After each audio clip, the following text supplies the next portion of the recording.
ಬಾವಾ ಅವಿ ಆಫೀಸ್ ಕಡೆ ಹೋಗ್ತಾ ಇಲ್ವಂತೆ, ಅದಕ್ಕೆ ನಾನೇ ಇವತ್ತು ಆಫೀಸಿಗೆ ಹೋಗೋಣ ಅನ್ಕೊಂಡಿದ್ದೀನಿ.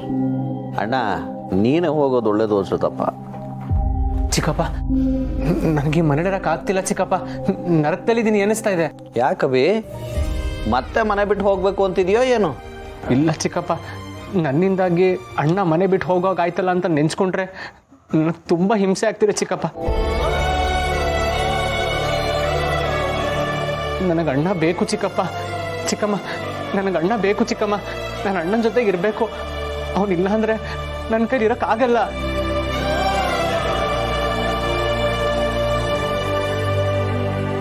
ನೋಡಿ, ನನಗೆ ಅಣ್ಣ ಬೇಕು.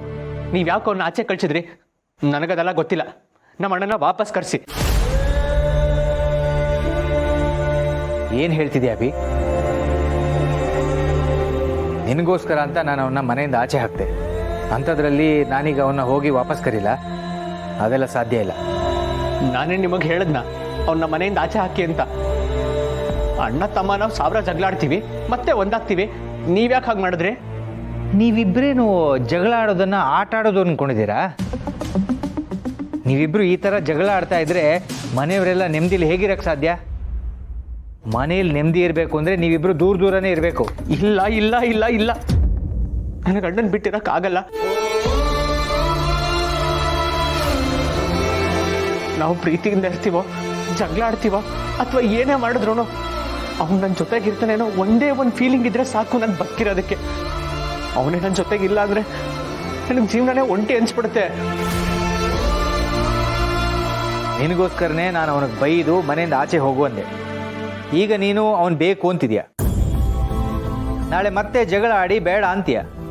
ಹೀಗೆ ಪದೇ ಪದೇ ಮನಸ್ಸು ಬದಲಾಯಿಸ್ತಾ ಇದ್ರೆ ನಾವೆಲ್ಲ ಏನು ಅಂತ ಮಾಡಬೇಕು? ತಪ್ಪು, ನನ್ನಿಂದ ತಪ್ಪಾಗಿದೆ. ಅದಕ್ಕೆ ನಾನು ನಿಮ್ಮೆಲ್ರಿಗೂ ಸಾರಿ ಕೇಳ್ತೀನಿ. ಮತ್ತೆ ನಾನು ಯಾವತ್ತೂ ಅಣ್ಣನ ಹತ್ರ ಹಾಗೆ ಮಾತಾಡಲ್ಲ. ಚಿಕ್ಕಪ್ಪ, ನೀವಾದ್ರೂ ಅಣ್ಣನ ಕರ್ಕೊಂಬರಕ್ಕೆ ಹೇಳಿ ಚಿಕ್ಕಪ್ಪ. ನಾವು ಹೇಳೋ ಮಾತನ್ನ ನೀವು ಕೇಳಲ್ಲ, ಈಗ ನೀನು ಹೇಳೋ ಮಾತನ್ನ ಅಣ್ಣ ಕೇಳ್ಬೇಕಾ? ಬೇಡ ಬಿಡಿ. ಈಗೇನು ನೀವು ಅಣ್ಣನ ವಾಪಸ್ ಮನೆಗೆ ಕರಿಯಲ್ವಾ?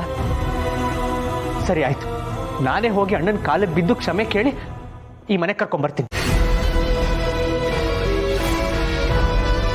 ಅಣ್ಣನ ನೋಡಿದೆ ನನಗಿನ್ನು ಒಂದು ಕ್ಷಣನೂ ಇಲ್ಲಿರಕ್ಕಾಗಲ್ಲ.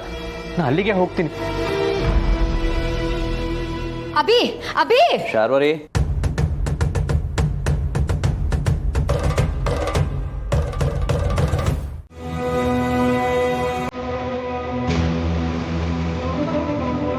ಅಪ್ಪ ನನ್ಗೆ ಕ್ಷಮಿಸ್ಬಿಡಿ. ನಾನು ಅವನ ಮೇಲೆ ಕೈ ಮಾಡಬಾರ್ದಿತ್ತು, ತಪ್ಪು ಮಾಡಿಬಿಟ್ಟೆ. ಚಿಕ್ಕ ಹುಡುಗ ಅವನು, ಕೋಪದಲ್ಲಿ ಏನೋ ಮಾತಾಡ್ಬಿಟ್ಟ. ಅದಕ್ಕೆ ನಾನು ಅವನಿಗೆ ಹೊಡೆದಿದ್ದು ತುಂಬಾ ದೊಡ್ಡ ತಪ್ಪು. ಆದ್ರೆ ನನಗೆ ಅವನ್ನ ಬಿಟ್ಟಿರಕ್ಕಾಗಲ್ಲಪ್ಪ. ಪ್ಲೀಸ್ ಮತ್ತೆ ನಾನು ಮನೆಗೆ ಬರ್ತೇನೆ. ನಾವಿಬ್ರು ಒಂದಾಗಿರ್ತೇವೆ, ನಮ್ಮನ್ನ ದೂರ ಮಾಡಬೇಡಿ. ಅಯ್ಯೋ ಹುಚ್ಚ, ಯಾವ ಅಪ್ಪ ಅಮ್ಮ ತಾನೇ ತಮ್ಮ ಮಕ್ಕಳನ್ನ ದೂರ ಆಗ್ಲಿ ಅಂತ ಬಯಸ್ತಾರೋ? ಅದರಲ್ಲೂ ನಿಮ್ಮಪ್ಪ ನಿಮ್ಮಿಬ್ರನ್ನು ದೂರ ಮಾಡ್ತಾನ. ಆದ್ರೆ ನನ್ನ ಮನೆಯಿಂದ ಆಚೆ ಕಳ್ಸಿದ ಅಪ್ಪನೇ ಅಲ್ವಾ? ಅವ್ರ ಮಾತಿಗೆ ಬೆಲೆ ಕೊಟ್ಟು ನಾನು ಇಲ್ಲಿಂದ ಹೊರಟೋದೆ. ಅಲ್ಲಿ ಹೋದಾದ್ಮೇಲೆ ನನಗೆ ಗೊತ್ತಾಗಿದ್ದು ಅಭಿನ ಬಿಟ್ಟಿರಕ್ ನನಗೆ ಆಗಲ್ಲ ಅಂತ. ಅವನು ಬರೀ ತಮ್ಮ ಅಲ್ಲ, ನನ್ನ ಜೀವ ಅವನು. ಇನ್ಮೇಲೆ ಅವನು ಏನೇ ಮಾತಾಡಿದ್ರು, ಎಷ್ಟೇ ಕೋಪ ಮಾಡ್ಕೊಂಡ್ರು ನಾನು ಏನೂ ಹೇಳಲ್ಲ. ಪ್ರೀತಿಯಿಂದ ಸಮಾಧಾನ ಮಾಡ್ತೀನಿ.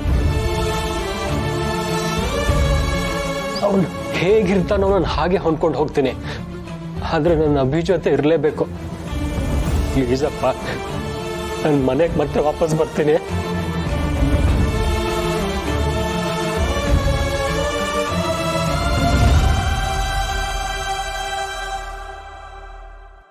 ಬಾ.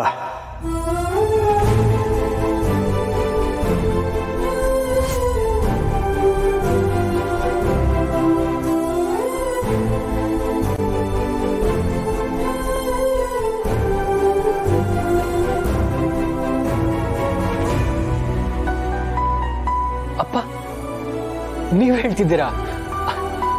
ಹಾಗಿದ್ರೆ ಮತ್ತೆ ವಾಪಸ್ ಬರಲಾ? ನಿನ್ನ ಮನೆಗೆ ಬರೋದಕ್ಕೆ ನೀನು ಇಷ್ಟೆಲ್ಲ ಕೇಳಬೇಕಾ? ನಿನ್ನ ತಮ್ಮನ ಜೊತೆ ನೀನಿರಬೇಕು ಅನ್ನೋದು ನಿನ್ನ ಹಕ್ಕು. ಅದನ್ನು ಬೇಡ ಅನ್ನೋದಕ್ಕೆ ನಾನು ಯಾರು? ರವಿ, ನಿಮ್ಮಿಬ್ರಿಗೂ ಸಂಬಂಧಗಳ ಬೆಲೆ ಗೊತ್ತಾಗ್ಲಿ ಅಂತ ಅಣ್ಣ ನಿನ್ನನ್ನು ಆಚೆ ಹಾಕಿದ್ದು.